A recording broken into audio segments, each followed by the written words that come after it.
noisy. I said, you don't have to be around me. Friendship may actually go beyond just relating on A superficial basis. There's the adage that says, show me your friends and I'll tell you who you are. There are some of us who are not very good at regular visits, but because they are friends, you have to. In order to maintain that friendship. The emotional state of the parents is usually directly proportional to the emotional state of the children.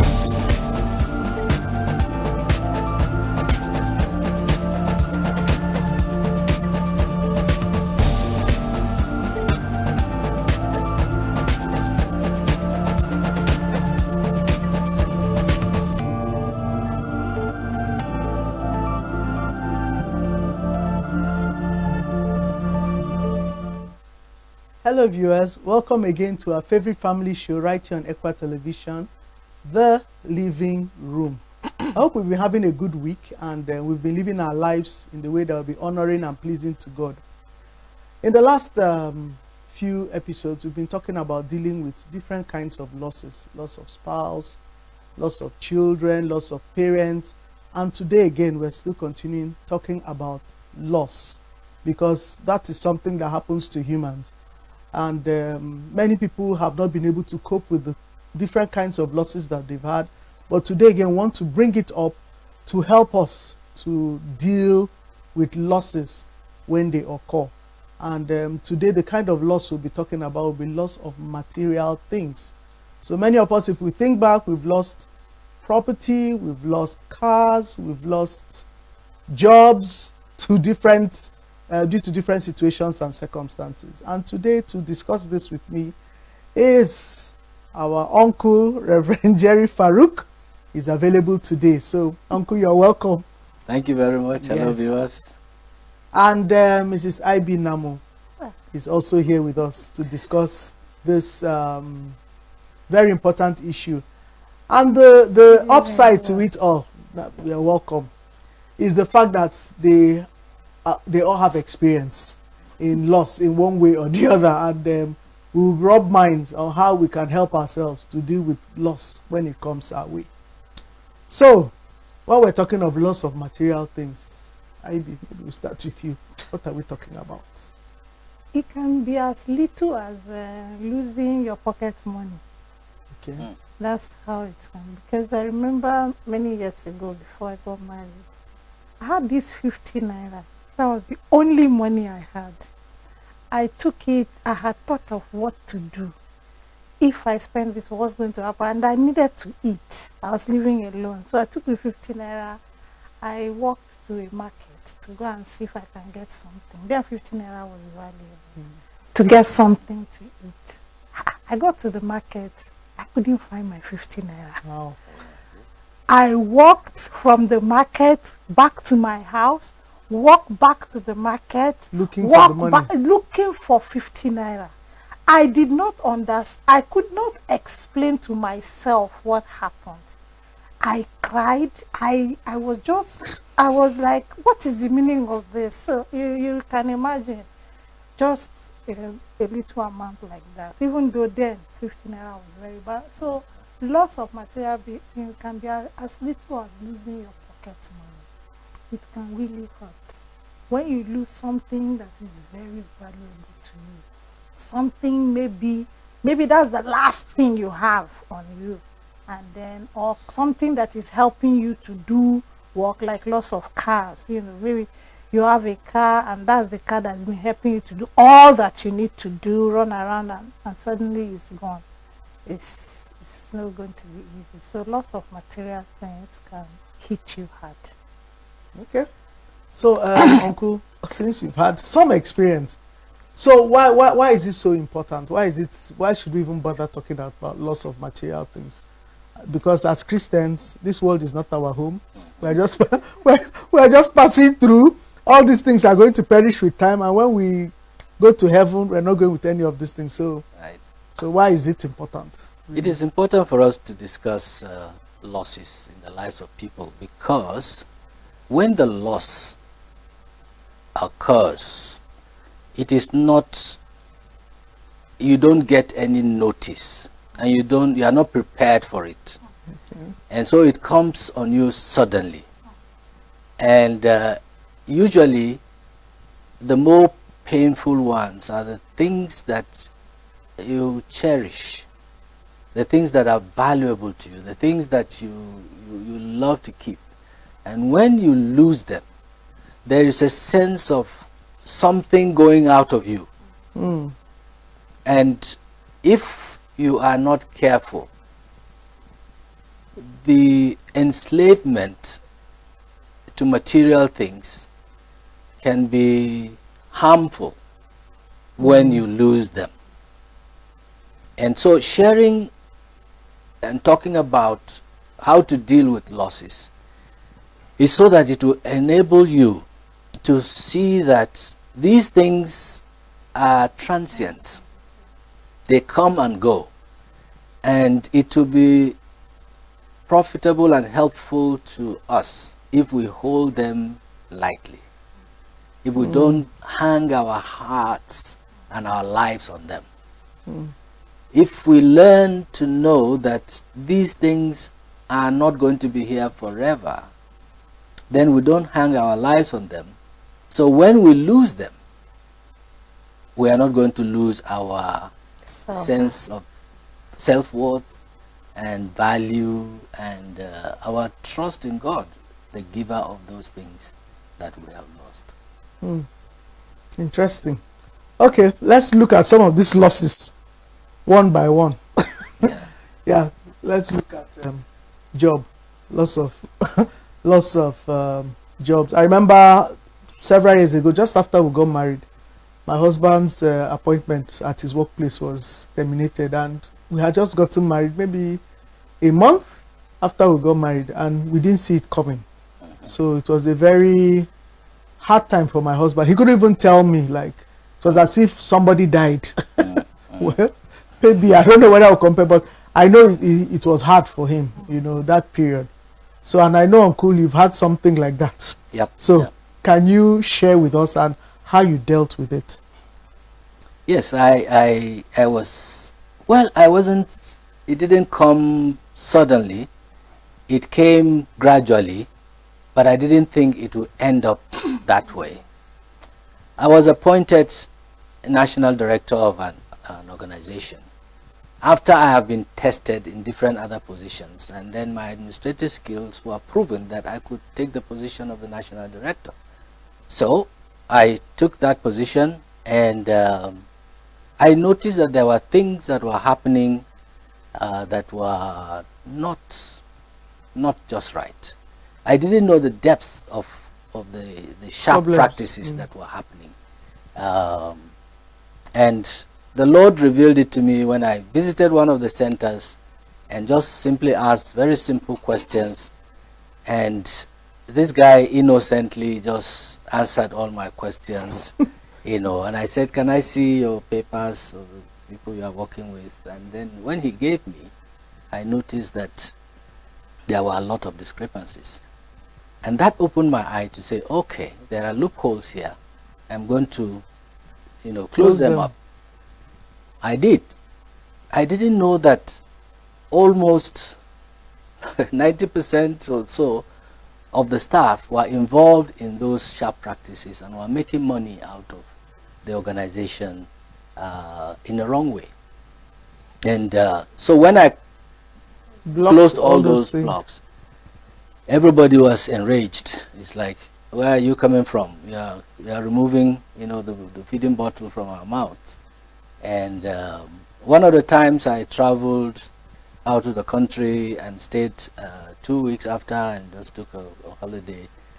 Then a petition was written and sent to the international headquarters that because of my new leadership, which was 2 years old by that time, the ministry was now dying and was getting low.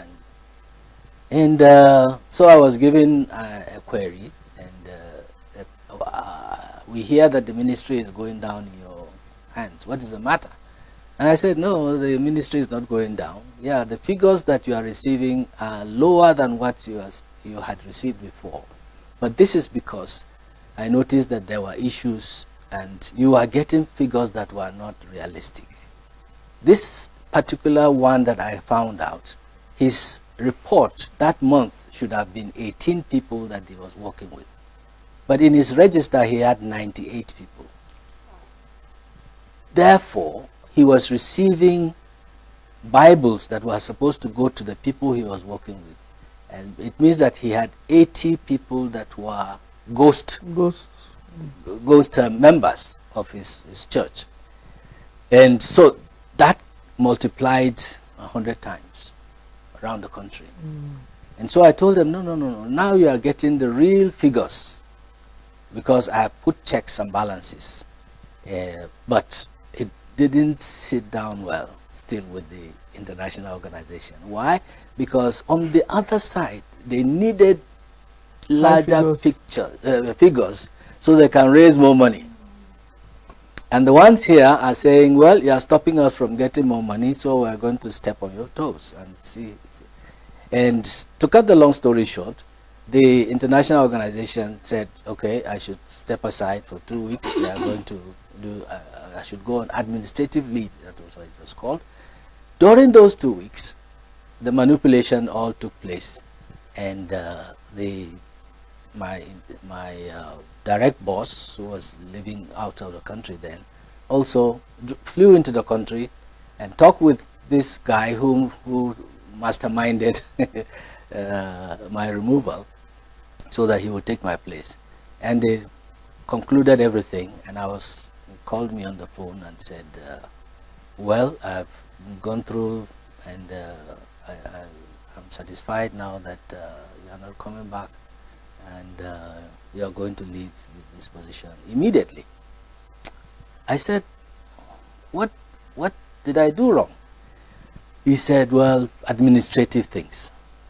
I said, sir, I was appointed into this office because of my administrative skills. So how can my administrative skills be the cause of now my losing my job? And he said, well, that is it. I said, well, let me make it easier for you. Did I steal money? He said, no. I said, did I commit adultery? He said, no. He said, was I insubordinate to you as my boss? He said, no. I said, well, my condition of service and my position as a national director says these are the gross misconduct that can cause me to lose my job. And if I have not done these three, why are you doing this to me? He said, well, he's made up his mind, and that has to be it. Now, a few days before this happened, I had, during my devotion in the morning, the Lord led me to a passage that talked about bitterness, resentment, and anger, and said, the notes that followed the devotional said, don't allow these things to eat you up. And he gave examples of 3 ministers of the gospel who had, one left the ministry, one died, and the other left the faith. Said he was no more going to continue in Christianity because of something that happened to them, and said, don't allow any of these things to hurt you to that point. So I remember that the Lord said to me, no anger, no bitterness, no resentment. So immediately I said to my boss, well, you have done a very wicked thing to me, in fact a very ungodly thing. However, I forgive you, and good night and goodbye. That call was around 8 p.m. in the night. And so that's how I lost that job.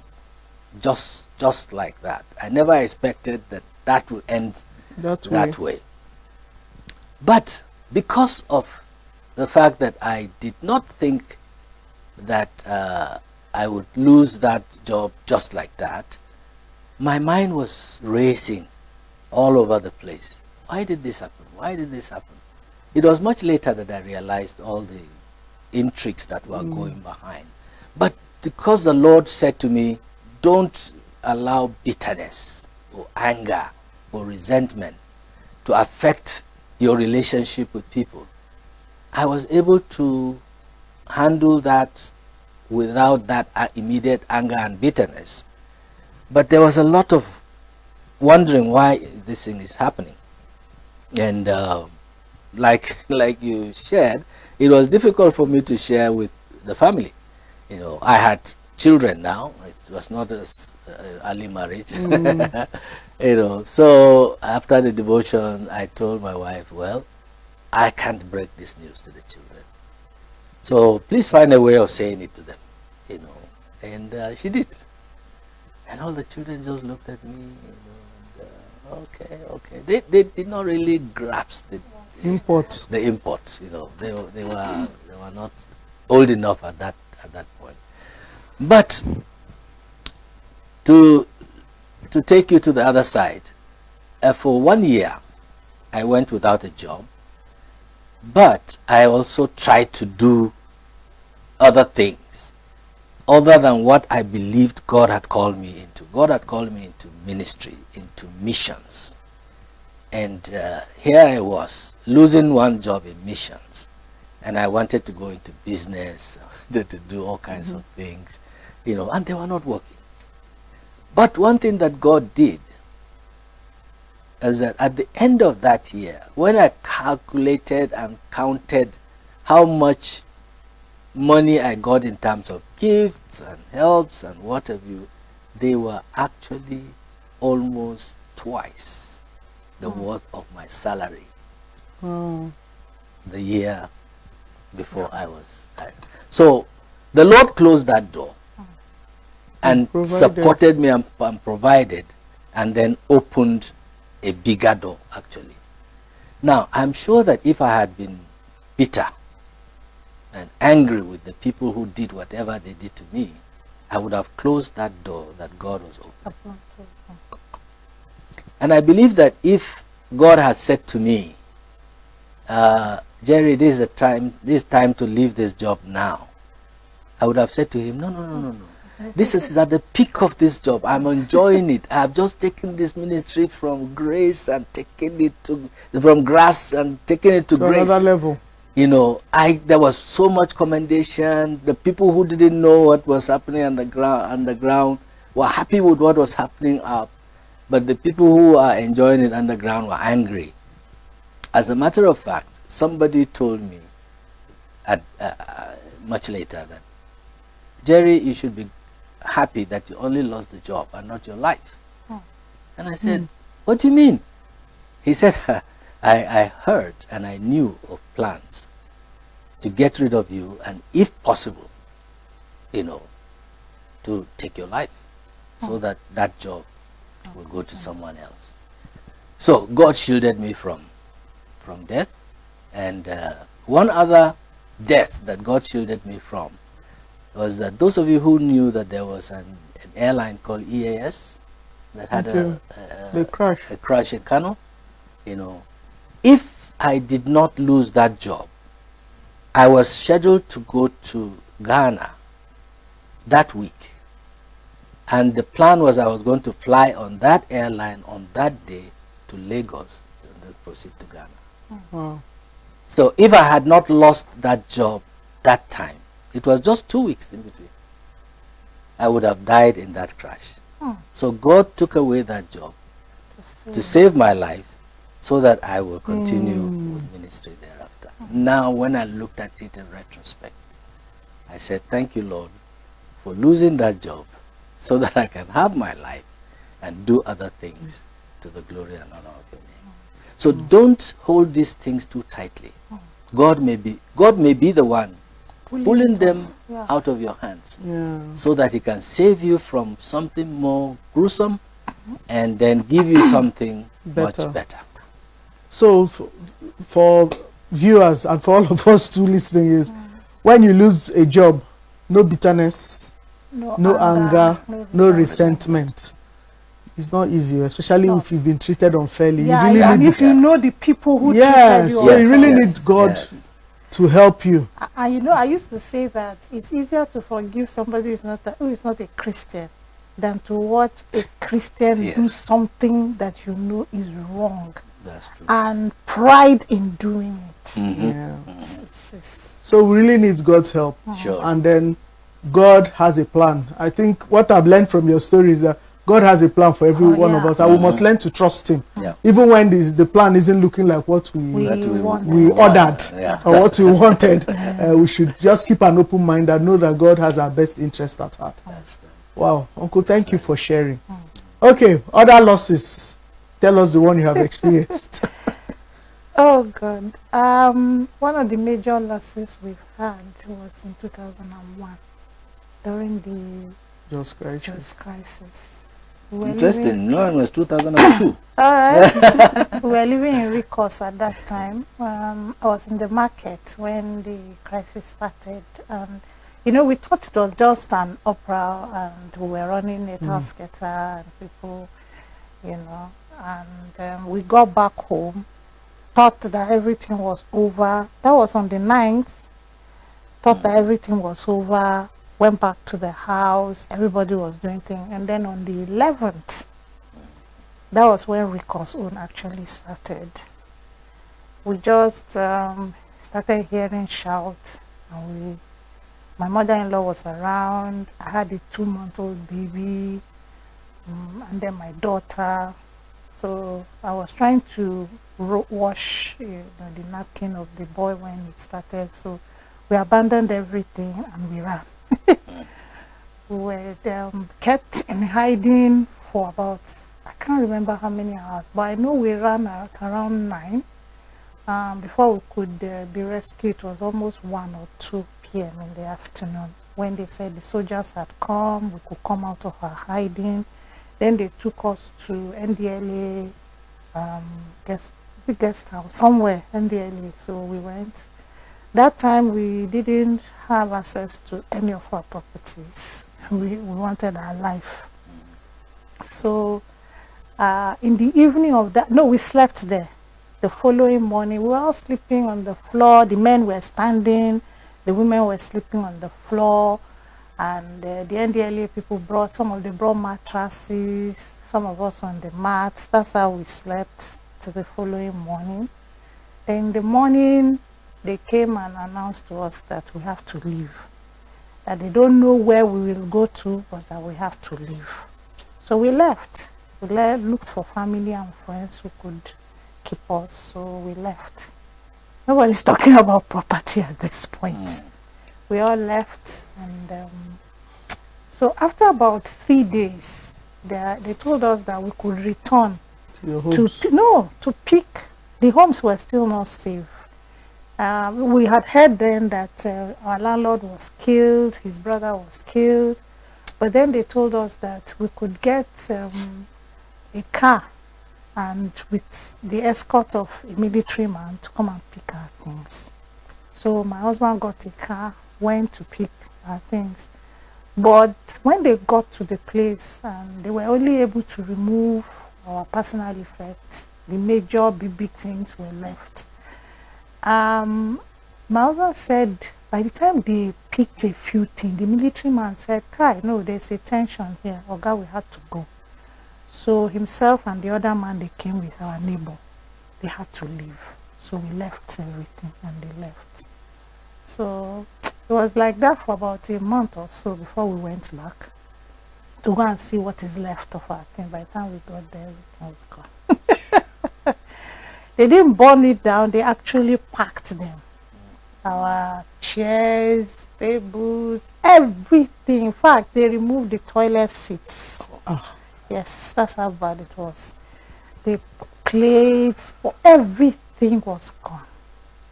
And at this point, we were squatting with a family. We were still trying to get a house. So we had nothing. My husband almost went into depression. It was hard. It was really hard. I had 2 children. And then here he was, I wasn't working at that time. And then, so when we were squatting, at a point, he now told me that I had to leave Jos. I should go to my siblings in Abuja while he hangs around to see how he can sort out himself before I'll come back. So I went to Abuja for like a month or 2, then came back. So we started all over again. All over again. It was tough. We got a 2-room apartment, and we had nothing except our clothing. So we were able to get one bed here and there, and that's how it started. It was hard, but God helped us. I remember a song that I was singing, even though my husband didn't really like the song. That song by Ron Connelly. If you catch hell, don't hold it. Oh, if you're going through hell, don't stop. Yeah. So I kept singing that song. My husband would say, how can you say we should not stop? He said, how can you be singing this song at this point? I said, oh, that's the only thing that is lifting me. And I kept singing and dancing. I told him that God, who took this thing away, will give us back. And one of the things I'm grateful for is we had bought a land at that place, but we hadn't built anything. But I'm thanking God that we didn't build, because if we had built, that would have been the end, but we lost everything. But today, it was tough, but God helped us, And today we have everything back. Like Daddy said, there's nothing that is permanent on this surface of the earth. Even our life is not permanent, not to talk of material things. So don't hold to any material thing as if you lose it, then you lose your life. That was my concern. I think my husband was more worried for us. He was looking at the fact that his family, what is he going to do? His young family, wife and 2 children, how are they going to cope? But I kept telling him that, see, the God that gave us, will give us another one. Looking for a house was even tough, because at that time we didn't even know which part of town we could look for a house, was safe, so we squatted for almost a year, so it wasn't easy, but we prayed together. It was a time of reflection. One question I kept asking at that time is, God, what do you want me to learn from all of this? Because I feel like the fact that I saw the war, I actually run and I saw people run after me with clubs and machetes, and I was saved with my son, my little boy on my chest. I was running. My husband had our daughter in his hand. He was running, and yet we were saved. So I kept asking God, you couldn't have left me alive just like that. It was for a reason. What do you want me to learn from all of this? And that thing kept me, because I feel like God allowed things to happen for us to learn, for us to, maybe he wants to even check whether these things are more important to us than himself, God. And that was what kept us through that period. And today, His story. I can't even remember what we lost. I just know we lost things. So the lesson here, as you said, is to trust God. Don't hold tightly to things. And then when it's happening, find out from God what is it. And then, as you said, praising, which is hard. Yeah, it's hard. It's hard when things are going south. You are praising God. That's very tough. And one of the questions that I didn't ask is, why me? Okay. I didn't ask that question, because I've always told people that if you ask why you, who should it be? Yeah. So it's not like that question didn't come to my mind, but I feel like, no, who should it be? Instead of saying, why me? God, what do you want me to learn from all of this? Okay. Talking about that, let me just add to what she was saying about why me. I actually didn't say why me, but I was worried about my name. Yeah. And actually I asked my boss, can you give me the privilege to resign honorably, just to save my face and my name? And he said no. It must be a sack. It must be a sack. And I said, why are you doing this? He said no. So I was wondering about my name. Then, at that point, I think it must not be after 2 weeks or so, we visited a friend who has had a loss of job, but he was accused of being fraudulent, actually with the bank. He actually went to prison before he was released, and they found out again that he was not really The culprit. the culprit. And so when we visited, he welcomed us and said, "Oh, please come in, come in, come in." And he sat on the three seater, this thing, and my wife here and me here. Then he just started talking to us about his experience when he was accused falsely and went to prison. And he said to me that, at that time I was worried about my name. And I kept saying, my name, my name. And then the Lord said to me, what name do you have? It is my name that you are bearing. So what name do you have? Forget about your name. You don't have a name. It's my name. My wife looked at me and I looked at her. He didn't know that this had happened to us. Yeah. But God took us to this house and was using this guy to tell us not to worry about our name because we didn't have a name. So we left. It was at Saturday afternoon. And Sunday, we met him and we said, well, thank you very much for sharing that with us. We really had an issue and we were worried about my name, and your testimony yesterday just answered the question for us. This is what happened. I lost my job 2 weeks ago and I was worried about my name. And when you shared with us, we knew that God used that to talk to us. And he said, I didn't know.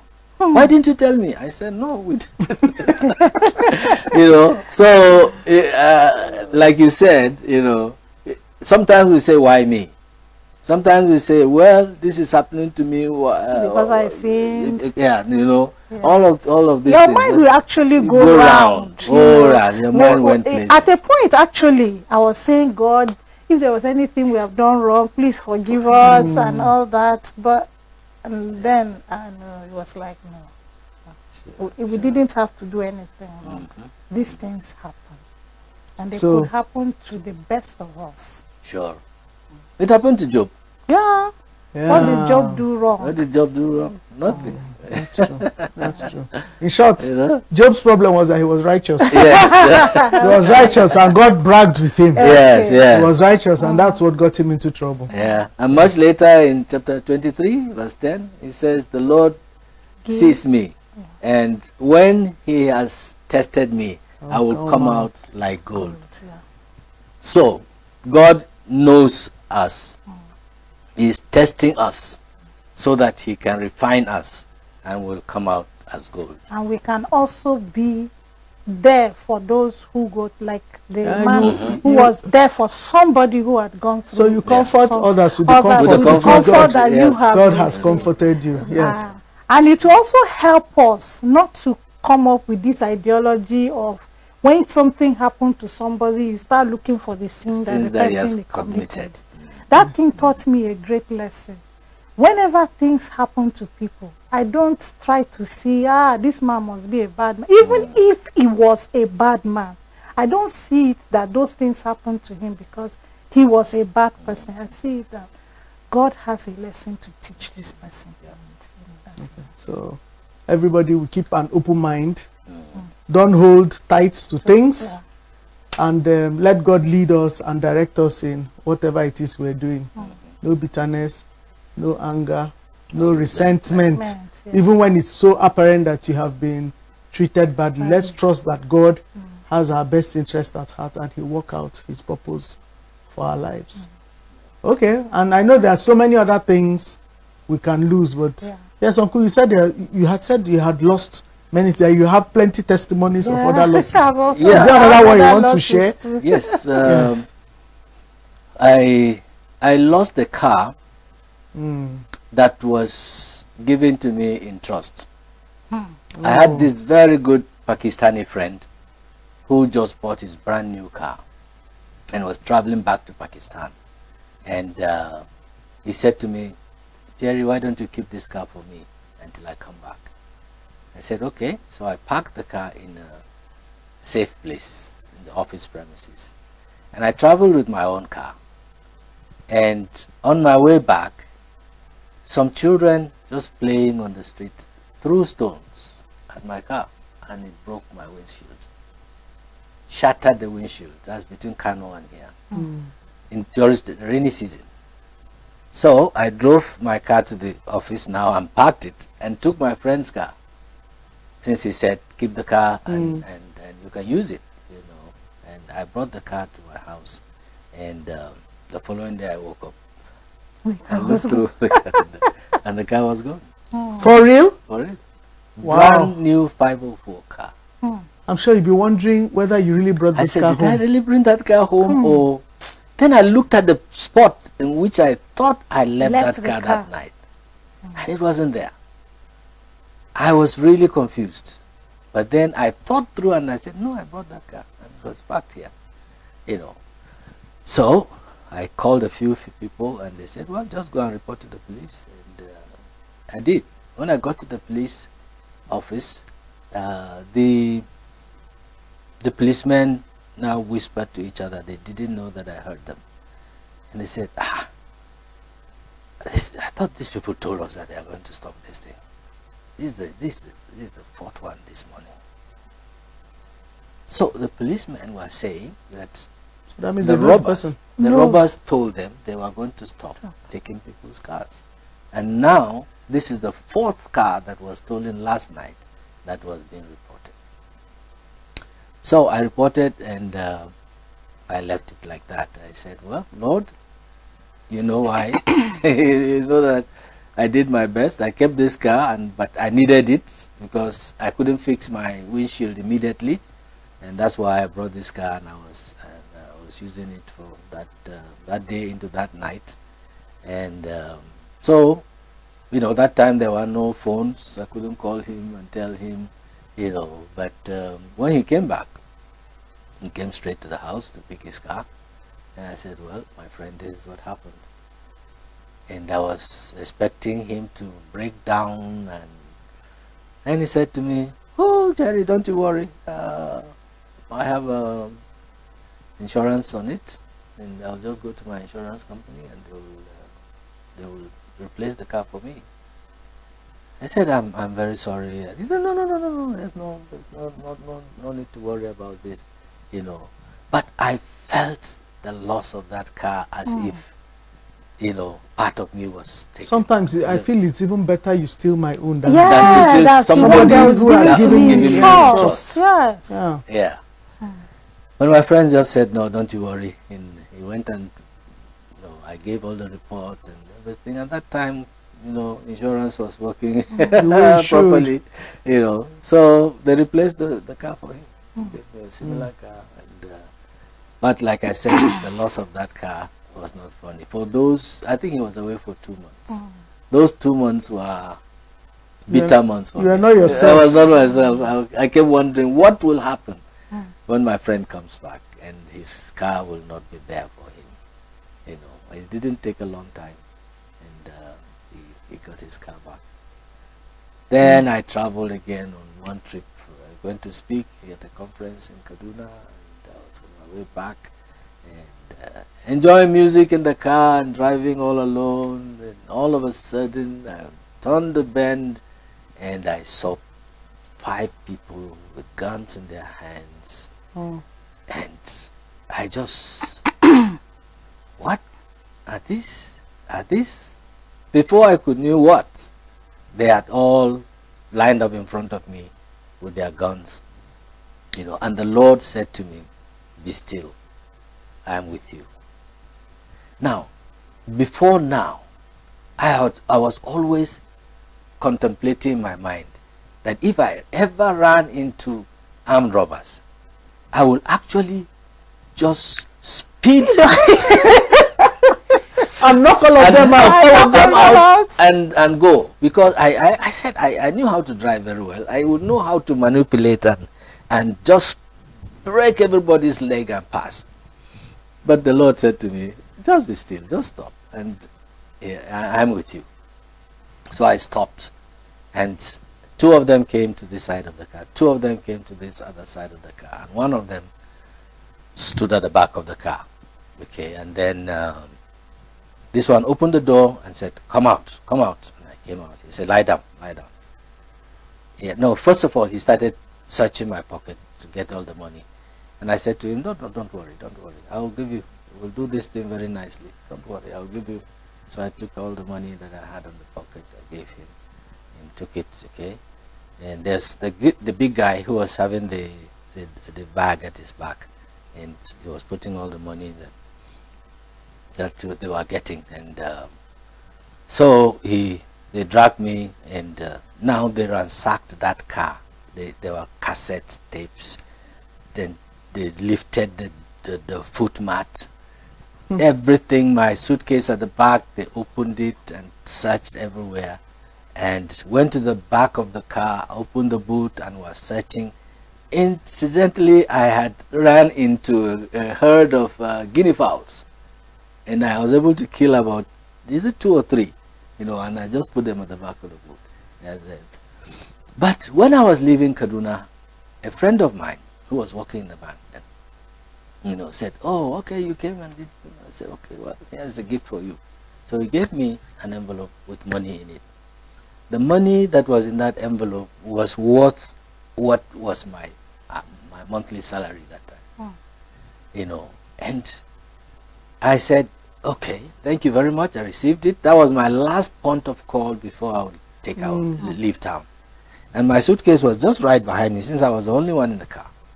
And I took that envelope and wanted to put it in my suitcase. And something said, no, just put it in this glove compartment.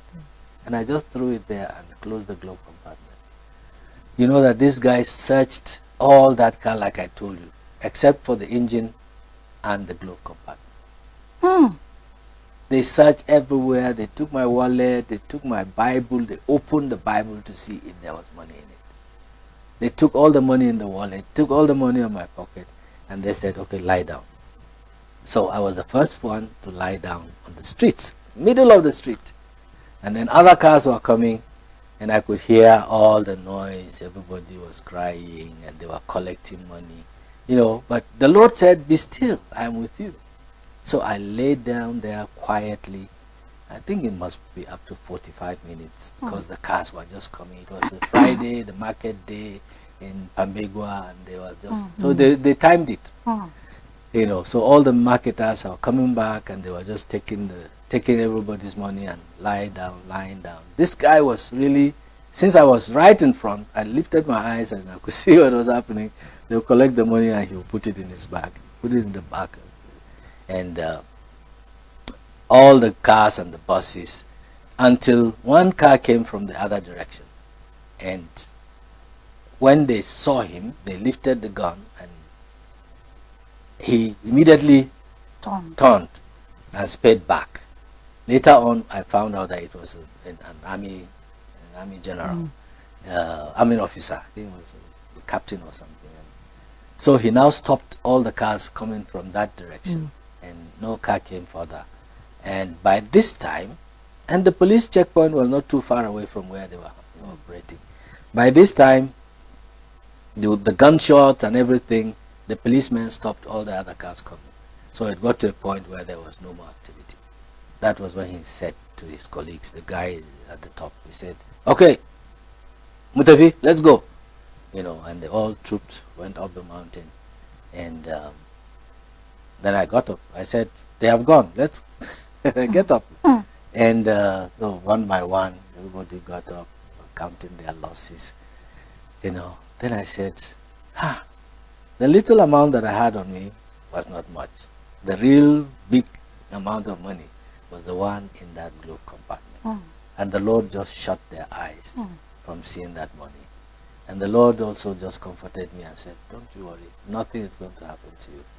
Unfortunately, my friend's wife was killed in that thing, because she was coming with a car with a driver, and when they noticed that these are armed robbers, they tried to turn, and they were all was it the Mrs. Kwashi? Yeah, Mrs. Kwashi. Oh, that's where she died. I remember. Yeah, that's right. I remember. Yeah. That thing. So they shot at the car. Yeah, it went straight into her chest. You know, it went through the driver's thigh. Yeah, and but he survived. But she died. She died in that thing. The Lord just assured me. And so that again, when that happened, I said, yeah, there was some loss of property and some loss of dignity, because I felt, these are riffraffs. I mean, how can they tell me to lie down on the ground like this? You know, and I lay down, not because the Lord said He was with me. If the Lord is with me, then I don't need to worry wherever I am, whatever I'm told to do, the Lord was there with me. So He comforted me and told me, fine. And I'm glad I didn't use my youthful exuberance plan, you know, to run through. For yourself. Yeah. If I dared to do that, I wouldn't have been alive today, you know. So we trust God to always take care of us, and then we shouldn't hold tightly to material things. It's almost time for us to go. But the last thing I just want us to, maybe a word. Now we've raised issues of how we should handle loss, and first is not to hold things tightly, and then when they come, don't be bitter, don't be angry, trust God to take care of you. Now, for the church, how do we respond to our brethren who have experienced loss? What do we do for them? Maybe in a minute or two, just rattle through it, what we should do. We should stand in for our brethren. Some people have lost property to fire. Yeah, some people have lost, like during the crisis, a lot of people lost their property. I remember okay, this is by the way, there was something that was opened up to help those, and you know, some people who didn't lose anything, who were not even in the crisis, went and lined up to collect. You know, so but I think if we can do better. Allow those who have gone through the losses to be helped. The church can stand, you know. The church can give out properties to help, you know. Can give out even our houses. If somebody lost his house to fire, if you have an empty house for the period, I think you can give it till they find their feet. To find their feet, yeah. So let's stop be supportive. Let us stop looking for the sin that they committed. Let us stop looking for it. Let us support those who have losses. Yeah, we must not be judgmental at that time. Sympathy, empathy, and compassion should be the words at that time. Yeah. Even if there is, sinned, even if they sinned, even if they did something wrong, we will not condone the wrong. You know, but we must be there for them in times of need. I know that we have done it. I can tell you of 3 stories that I know definitely that happened here in this city.